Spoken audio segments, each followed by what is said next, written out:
আপনারা জানেন যে আমাদের একটি ট্রাইব্যুনাল আছে, একটি তদন্ত সংস্থা আছে, যাতে মাত্র 17 জন ইনভেস্টিগেশন অফিসার আছেন।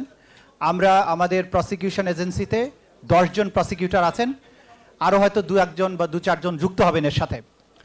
আমাদের প্রধান ফোকাস হচ্ছে গুম এবং মানবতা বিরোধী অপরাধ, গণহত্যা যে অপরাধ বাংলাদেশের মাটিতে হয়েছে, সেই অপরাধের যারা মাস্টার মাইন্ড এবং যারা একদম সর্বোচ্চ জায়গায় বসেছিলেন, বসে থেকে এই অপরাধগুলো সংঘটিত করেছেন, আমাদের প্রায়োরিটি হচ্ছে তাদের বিচার করা।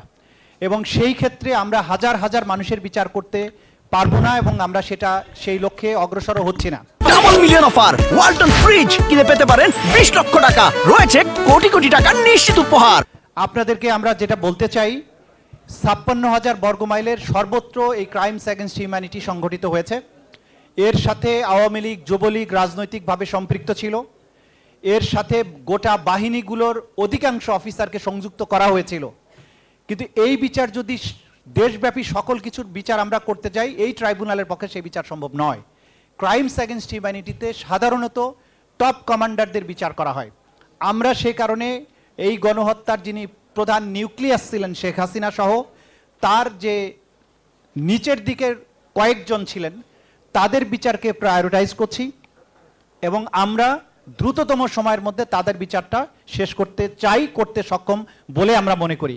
কিন্তু সারা দেশব্যাপী বিভিন্ন জায়গায় যত অপরাধ হয়েছে, গ্রাউন্ড লেভেলে যারা অপরাধের সাথে সম্পৃক্ত ছিলেন তাদের বিরুদ্ধে বিভিন্ন থানাতে মামলা হয়েছে। আজ সাধারণ আদালতে যে বিচার চলছে সেটা চলমান থাকবে। সেই বিচারগুলো করতে কতদিন সময় লাগবে সেটা সংশ্লিষ্ট আদালত বলতে পারবেন। কিন্তু আমাদের আন্তর্জাতিক অপরাধ ট্রাইব্যুনালে প্রধান অভিযুক্তদের মামলা ইনশাল্লাহ সবার বিচারই প্রায় আগামী 1 বছরের মধ্যে আমরা শেষ করতে পারবো বলে আশা করছি এবং আশা করছি সেটা সফলভাবে আমরা করতে পারবো।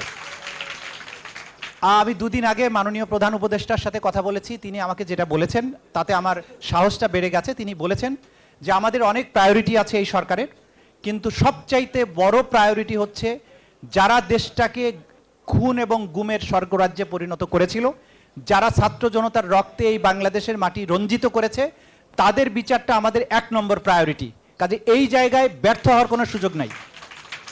আমরা সবার বিচার করতে পারবো না, কিন্তু টপ স্কোরারদের বিচার ইনশাল্লাহ বাংলাদেশের মাটিতে আন্তর্জাতিক স্ট্যান্ডার্ড মেনটেন করে নিখুঁত এবং নিরপেক্ষভাবে ট্রান্সপারেন্ট ওয়েতে আপনাদের বুঝিয়ে দেব যে কতটা স্বচ্ছভাবে বিচার করা যায় এবং যারা সম্পৃক্ত ছিলেন তাদের অপরাধটা কি।